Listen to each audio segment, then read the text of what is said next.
In this video, you are going to see how to add multiple signature boxes in Excel, as you can see here. Let's get started. Here, I want to add signature box over here, and over here. Let me click on this cell, increase its size, go to home, go to over here, the border option, and click on top border. This is our way, and you can add the name here. Let me write a name over here.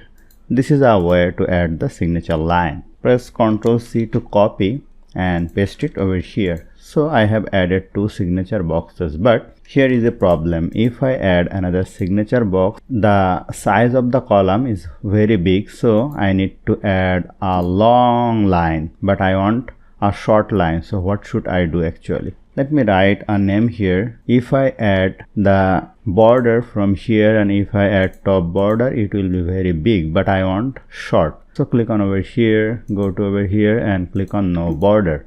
Now go to insert, go to shape, pick a line shape and hold down the shift key to make it straight and drag it like this. And go to shape outline, make it black outline, and this is perfect. So hope you found this video helpful. If you like this video, please share this video with your friends and family.